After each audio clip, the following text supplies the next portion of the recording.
ಇನ್ನು ಜಾತಿ ಗಣತಿಯಲ್ಲಿ ಧರ್ಮ ಉಪಜಾತಿ ಅದರಲ್ಲಿ ಏನು ಬರೆಸಬೇಕು ಅನ್ನುವಂತಹ ಗೊಂದಲ ಹಾಗೆ ಇದೆ. ಇದೇ ವಿಚಾರಕ್ಕೆ ಸಂಬಂಧಪಟ್ಟಂತೆ ಗೊಂದಲಕ್ಕೊಳಗಾದಂತಹ ಜಾತಿಗಳನ್ನ ರಾಜ್ಯ ಸರ್ಕಾರ ಕೈಬಿಟ್ಟಿದೆ.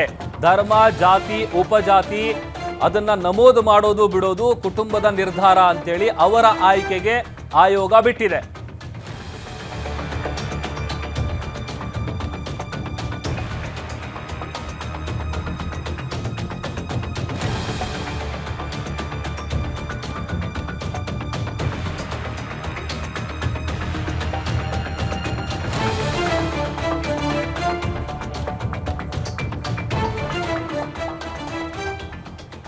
ನೋಡಿ, ಕುಟುಂಬದ ಸದಸ್ಯರ ಮಾಹಿತಿಯನ್ನ ಪಡೆಯೋದಕ್ಕೆ ಕಾಲಂ ಅನ್ನ ನೀಡಿತ್ತು ಆಯೋಗ. ಕಾಲಂನಲ್ಲಿ ಕೆಲವು ಜಾತಿಗಳ ಸೇರ್ಪಡೆಯನ್ನು ಕೂಡ ಆಯೋಗ ಮಾಡುವಂತ ಕೆಲಸ ಮಾಡಿತ್ತು. ಯಾವಾಗ ಅದು ವಿವಾದಕ್ಕೆ ತಿರುಕೊಳ್ಳುತ್ತೆ, ವ್ಯಾಪಕವಾದಂತ ವಿರೋಧ ವ್ಯಕ್ತ ಆಗುತ್ತೆ, ಅದರ ಬೆನ್ನಲ್ಲೇನೆ ಕೆಲವು ಜಾತಿಗಳ ಹೆಸರನ್ನ ಸರ್ಕಾರ ಕೈಬಿಟ್ಟಿದೆ. ಗೊಂದಲಕ್ಕೀಡಾದಂತಹ ಸುಮಾರು 33 ಜಾತಿಗಳ ಹೆಸರನ್ನ ಸರ್ಕಾರ ಕೈಬಿಟ್ಟಿದೆ.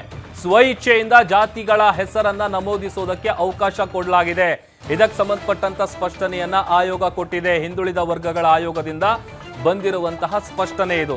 ಮಧುಸೂದನ್ ನಾಯಕ್ ಏನಿದ್ದಾರೆ, ಹಿಂದುಳಿದ ವರ್ಗಗಳ ಆಯೋಗದ ಅಧ್ಯಕ್ಷ, ಅವರು ಇದಕ್ಕೆ ಸಂಬಂಧಪಟ್ಟಂತ ಸ್ಪಷ್ಟನೆಯನ್ನ ಕೊಟ್ಟಿದ್ದಾರೆ.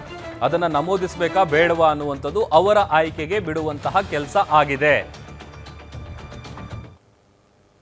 ನಾವು ನಮ್ಮ ಡ್ರಾಪ್ ಡೌನ್ ಅಲ್ಲಿ ಅದು ಇರೋದಿಲ್ಲ ಅನ್ನೋದನ್ನಷ್ಟೇ ನಾವು ಹೇಳ್ತಾ ಇದ್ವಿ.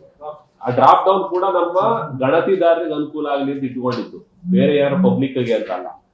ಒಂದು Akkasaliga Christian, Banajiga Christian, Barikar Christian, ಬೆಸ್ತರು Christian, Billava Christian, Brahmana Christian, Charodi Christian, Devanga Christian, Ediga Christian, Golla Christian, ಗೊಂಡಲಾಲ್ಗೊಂಡ Christian, Gaudi Christian, Jalagara Christian, Jangama Christian, Kamma Christian, Kammanaidu Christian, Kamsale Christian, Kuruba Christian, Madivala Christian, Manga Christian, Mudaliar Christian, Nadar Christian, Nekara Christian, Padayachi Christian, Reddy Christian, Shetty Balija Christian, Sudri Christian, Tigala Christian, Tulu Christian, Vaishya ಶೆಟ್ರು Christian, Vishwakarma Christian, Okkaliga Christian, ವೈಶ್ಯ ಬ್ರಾಹ್ಮಣ Christian. ಧರ್ಮ ವಿಷಯ ಬಂದವಾಗ central ಗೌರ್ಮೆಂಟ್ನವರು notify ಮಾಡಿದ್ದಾರೆ. ಆ notify ಧರ್ಮನ ಮಾತ್ರ ನಾವು ಆಪ್ಷನಿಗೆ ಕೊಡ್ಲಿಕ್ಕೆ ಬರ್ತದೆ. ಬೇರೆಯವ್ರು ಏನಾದರೂ ಬೇರೆ ಬರೆಸ್ಲಿಕ್ಕೆ ಮನಸ್ಸಿದ್ರೆ ಅದನ್ನು ಅವಕಾಶ ಮಾಡಿಕೊಟ್ಟು ನಾವು ಅದನ್ನು ಕಾಲಮ್ ಇಟ್ಕೊಂಡಿದ್ದೀವಿ. ಇತರೆ ಕಾಲಮ್ನಲ್ಲಿ ಅವ್ರು ಬರೆಸ್ಬೋದು.